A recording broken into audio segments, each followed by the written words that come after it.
Right, we're going to go on to the head now. So again, using all your wool, don't pull bits off. You'll end up with lots and lots of little bits and it's really unnecessary, especially when you're starting. So just start rolling. Now, I'm pushing this in and keeping that thin because I want a pointed sort of teardrop shape. So that's like that, that's like that, and I'm already, can you see, I've curled that bit in, so we've got a bit of a head start and turned it in a little bit. So we, again, head start. And I'm just going to push that in and curl that round. Push it in, curl it round. Now, if you feel that that's nice and thin, keep it thin. If you feel it's getting too thick, give it a little tug. It'll come out. And we're just going to keep going with that again, keeping your wool flat. Squidge, squidge, squidge. Always keep squidging. Keep your fingers on the wool. If you keep your fingers on your fibre, you will learn what's happening with your fibre. You will learn how to gauge it and what needs doing. So that's my top tip for you today. Right, I'm going to stop there. I don't want it to get too big. We can always add. It's very difficult to take away. So that's still my squidgy bit. I know that that's still the pointy bit. So I'm just going to go down, lock those fibres down again. If you look at it and go, oh, what I've done, don't worry, don't worry. So you just squidge it.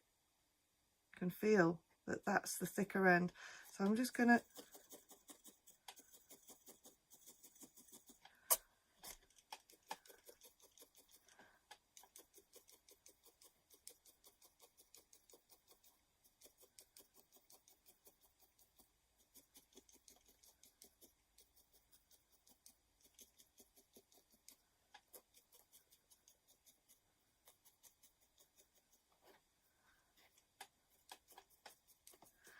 keep going round.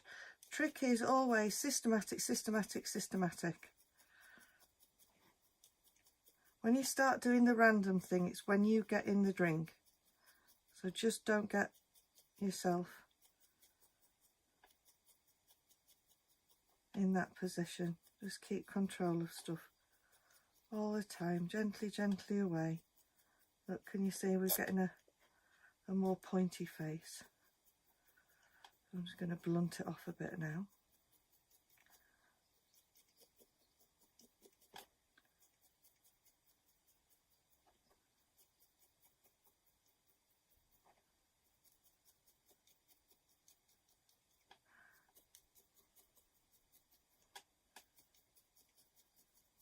I want a bit of a triangular face.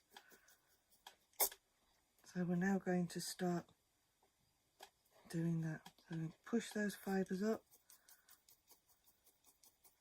And you can still do that with your hands. You can still sculpt it a bit with using just your hands and then lock it down with your needles.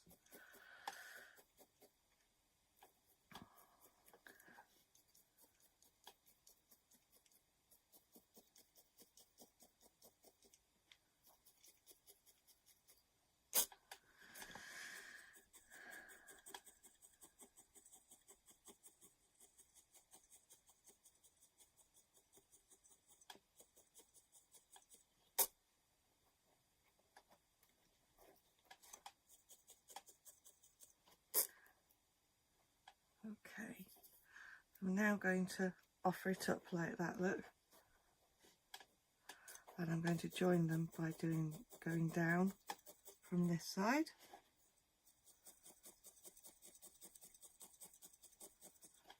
And then down from that side. And then up from underneath.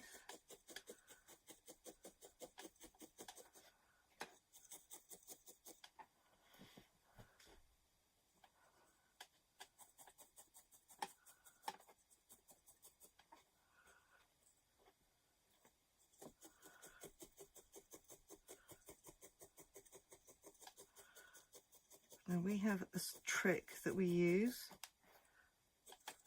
in Em's Fluff Stabbers. It's called bonnetising. And in order for things to stop looking like two pieces joined together, what we do is we cunningly put a piece of fluff over the top,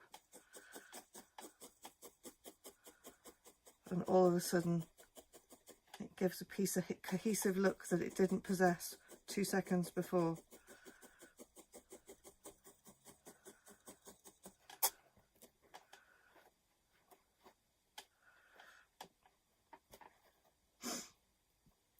So, and get a little bit like that, just a tiny little bit, look, and that's going to go down that side, and stab that on top there.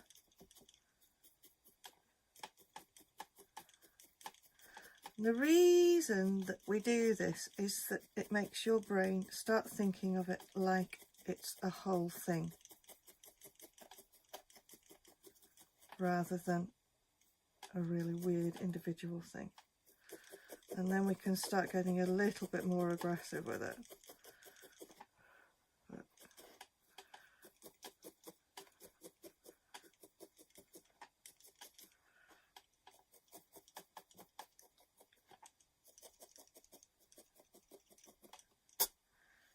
Okay, a little bit more.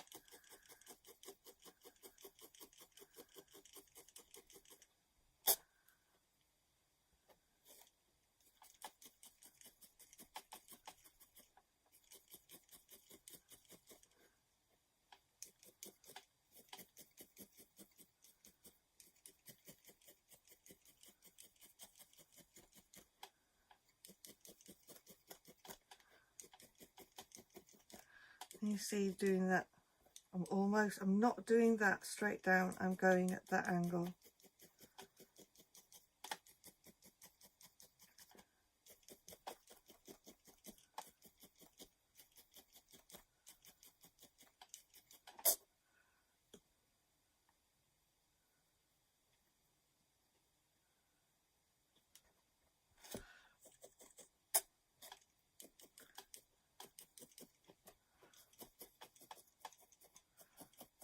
I'm going to just shorten his nose up a bit, look.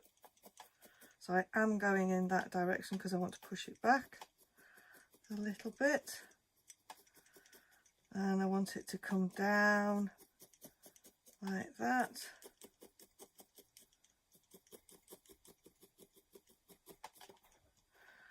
And I want that to blunt up at the back, so I'm stabbing it in there. Okay. Now, I'm going to make him a little tummy. So, again, I'm going to get my fibre, lay it out, and the width, it is literally the width of the fibre. We're just going to pull that end, and just make a little croissant-y shape again.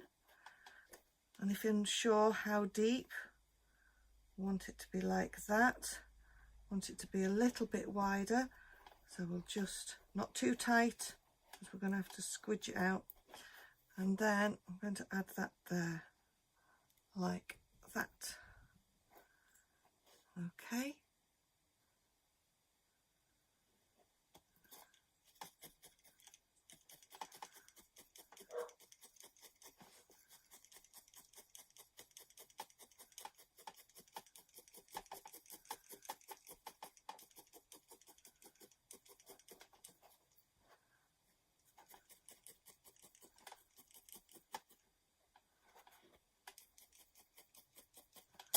Right, I'm going to squidge it down because we've got a big gap here, haven't we? I'm going to squidge that down there.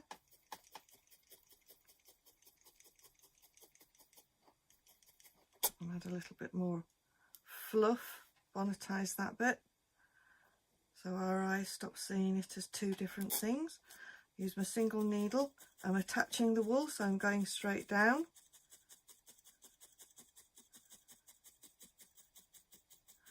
So each action, what you have to do is, are you attaching, blending or sculpting? Let's try and notice these things. So this is still blending.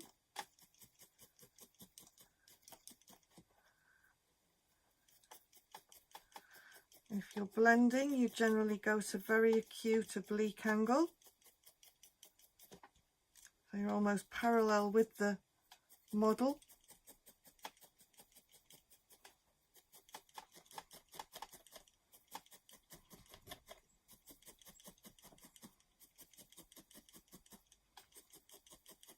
Remember that systematic thing all over.